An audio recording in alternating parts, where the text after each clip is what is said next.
It's the Voice Coach podcast with me, Nic Redman, your own personal voice geek, ready to guide you through getting the most out of your speaking voice. If you use your voice for a living as an actor, podcaster, voice artist, speaker, or presenter, then this is the podcast for you. Let's crack on. Well, listener, you join me on my 30th, my podcast 30th episode birthday. Is that a thing? Is a birthday for a podcast a thing? I'm very excited. I can't believe it. And there's still so much more to come.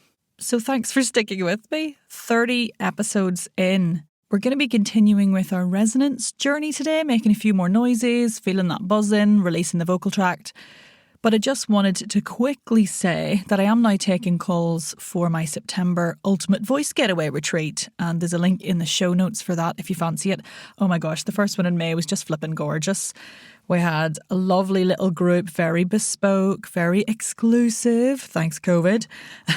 And we just spent a couple of days releasing tension, getting the breath flowing, making some sounds, feeling the vibrations, drinking wine, eating food, sitting in hot tubs, going for walks.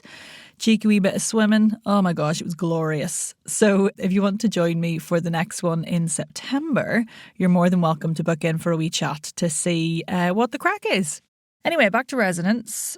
And this week, we're going to think about balancing the resonance. Bit of a funny kind of voicey term that, I think, but basically it means allowing us access to all of the resonance potential that we have each time we speak, so that we're not always nasal or we're not always pharyngeal. It's just about variety, so this is the episode for you.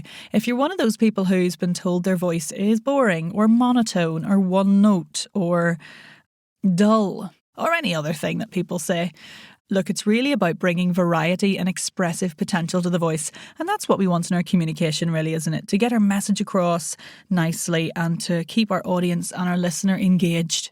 So let's have a super quick warm-up. It wouldn't be responsible of me to crack into this without a cheeky wee warm-up, just a quick one. And we'll check in on the last few weeks of resonance exploration, sort of boiling it all down in a way. So the first thing we're going to do is release that face in the vocal tract. This is where you might want to find a tiny bit of privacy. If you're out for a walk, find a tree to hide in. If you're in the office, maybe go to the toilets. But if you're in the booth, gurn away. So firstly, let's get the whole face moving. Just smush it around in any way you want. Thinking about ease, thinking about playfulness, letting the breath keep flowing. So my lips are smushing up, my eyebrows are going, my tongue, my nose is wrinkling. Just get that face woken up, really. Then we're going to have a little ooey ooey for the lips. So nice ooh shape. Ooh, on a nice E shape, E. And remember to go between those without the sound for now. I'm doing the sound, otherwise it's just me in silence making a face at a microphone. So you'll hear my sound, but for you, just keep that nice and quiet and getting the shapes going. Ooey, ooey, ooey, ooey, ooey, ooey, ooey, ooey, ooey, ooey, ooey, ooey. And you can go slow. Ooey. Wee, or you can go fast, whatever you fancy, just getting the lips and the cheeks going. Then we'll move down the vocal tract and do a little slug tongue for the release of the tongue root and the tongue generally. So pop that tongue out on the lower lip. And we're going to go Monday, Tuesday, Wednesday, Thursday, Friday, Saturday, Sunday.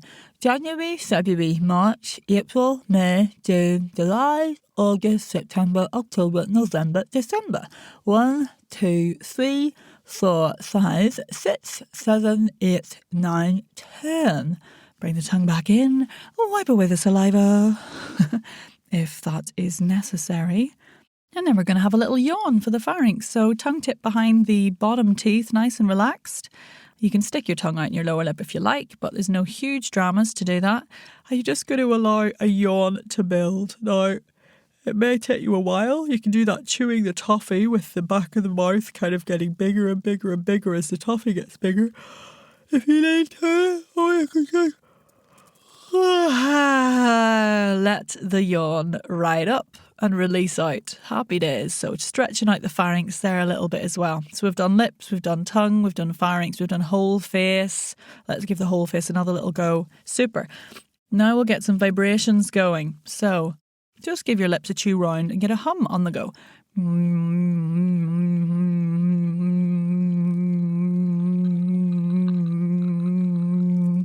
And then breathe when you need to, obviously. Then let that hum come and see if you can encourage some lovely buzzing in the mask of the face, so the lips and the nose. And really feel that annoying tickle. My nose has gone mad. That annoying tickle in the face. If you're not feeling that tickle, the sound might be just slightly far back in the oral cavity. It might sound more like this. So try and bring it forward. That sounds the difference. The difference in sound is like this. So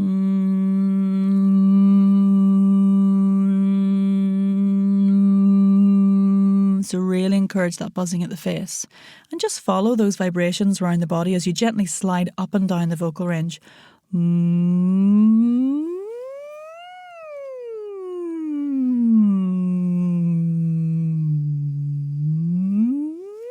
So you might feel it a little bit more in the chest when you're lower, a little bit more in the nasal cavity or the head area, the front of the head.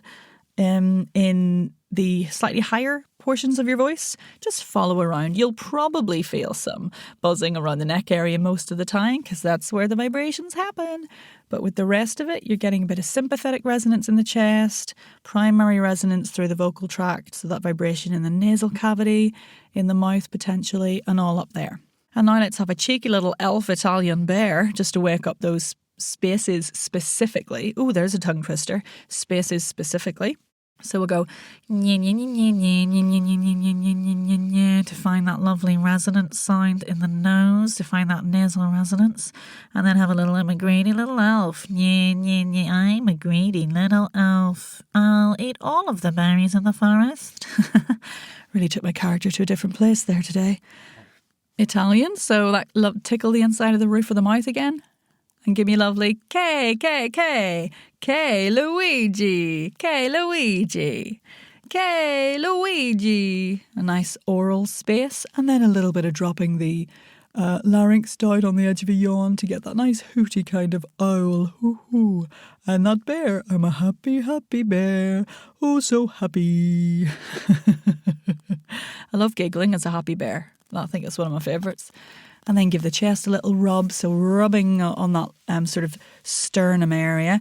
Give the chest a little bang. And just let a lovely sigh. Oh, oh. And give me your best. This is the BBC. In any accent, doesn't really matter.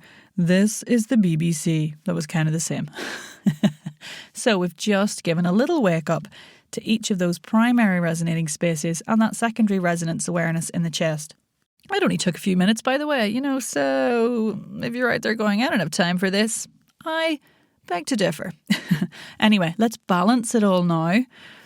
We can use certain vowels to help us access certain resonance qualities as we're balancing here, which is really nice for exploration. And of course, when we're speaking, we hit loads of different vowels. So it's a really nice way of keying in to the different resonances we can get in the voice at different times during our sentences and our thoughts. So for example, we can use E, the E vowel. If you feel that, the tongue is really high, almost touching the roof of the mouth. So what we get is that E sound favouring nasal resonance quite a bit, because you get a little bit more sympathetic resonance from the tongue through the hard palate into the nasal cavity. And also, when the tongue is higher like that, there's less room for the sound to get into the oral space and out because your tongue's in the way. So there can be a tendency, or at least it feels a little bit easier to get a little bit more sound up into the nose. So we can do a nice E sound, E, and think about it being more nasal. E. Then we can move on to and by I mean like the sort of dress vowel depending where you are, this may change, remember. So if you don't have for your dress vowel, that sound, then just copy my is nice for the oral space, so it's a bit smilier, we get slightly more brightness in the cheeks, the tongue is lower, so we can really use that space in the mouth. And it's very similar to what I did there with the hey, Luigi kind of sound. Hey. So we can use that sound for the oral space. We're going to come back to how this balances, by the way. I'm just introducing the vowels. And then O, we can use to access the pharyngeal space. The tongue is much lower at the back, and we can explore that lower larynx position a little bit to encourage more space. O, and again, mimic the sound I'm hearing. O, and then we can go into as in bath, darling, shark, in a kind of non-regional British RP kind of accent. So what we're going to do with those sounds, E, O, is stay on the same pitch, pick any you fancy wherever you are right now vocally, and just slide through that vowel sequence. E, O, on the same note, seeing if we can access those different resonance qualities as we go. Now, it can take time to get on board with this, but have a listen to me. Maybe pause it, have another go, listen to yourself, feel those vibrations as we've learned to over the last few episodes, and just have a wee play. So, here we go. E, up in the nose. E, feel that vibration. Use your hands if it helps. E, bringing it down to E. Yeah, feel that tongue slightly lower. Feel the space in the mouth.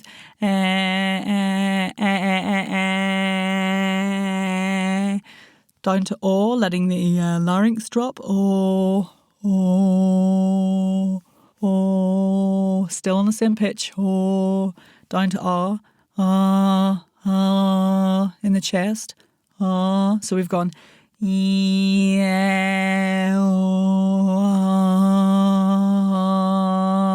there it is. A little bit wobbly at this time of the morning. And then we can go back up again.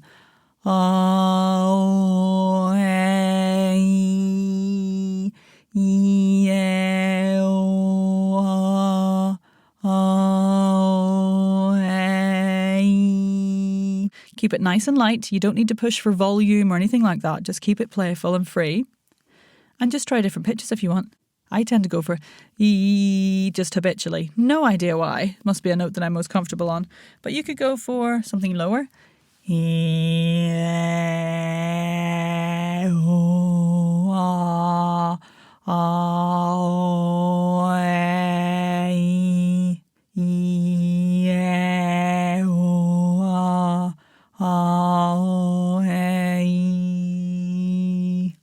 Lovely. Then have a little lip trill. Just to free things up a bit. And what this exercise does is give us a really nice, lovely balance of all the different tonal qualities when we speak. It's a really great exercise for exploring that vocal variety that you have and access to emotional colour and range and really expressive potential and all sorts of things to do with your delivery. So there we go. Give it a try. Keep it nice and playful as usual. You might want to come back to this at different times in the day, depending on how your voice feels. You might want to come back to it after you've done a longer, more specific warm-up, or even the 5-minute warm-up that I have on the podcast a few episodes ago. And of course, remember that you'll get more resonance potential the more released you are. So we did a very quick vocal tract release at the start of this, but if you give a little bit more time to releasing the tongue, the lips, the pharynx, and general bodily tension, then you'll get a little bit more vibratory feedback of what's going on. So give it a go. Find that lovely vocal variety in the voice and see how it affects your speaking today. Now, lots of this work is influenced by Linklater voice work, by the way. Linklater has an amazing exercise called Zu Wo Shaw, which is brilliant for connecting into the vowels with resonance qualities and the potential in the voice. So check that out if you're interested. It's in her book, Freeing the Natural Voice. And Linklater have a presence on Instagram now too as well. They're doing lots of online training, which is fun. So check that out. Anyway, there's a link in the show notes, like I said, to come and join me in person for my next retreat. I'd love to have you here. Like I said, a whole long weekend of release and breath and making sounds and relaxing and chatting with like-minded people, and definitely too much food. That's the feedback from the last one. Lovely walks, lovely views. Oh, it's glorious. It's a glorious way to have a business expense, to be honest. And what better way to invest in your business than making sure your main communicating tool is working well, eh? So check that out via the link in the bio. I'll be taking calls for a few days and spaces are quite limited, so it's going to be a very special weekend again. All right, for now, lots of love, lots of voice love, and I'll see you next time. Thanks for listening to the Voice Coach podcast. For even more tips, tricks, exercises, and general crack, head over to our Facebook community, The Voice and Accent Hub. Thanks again.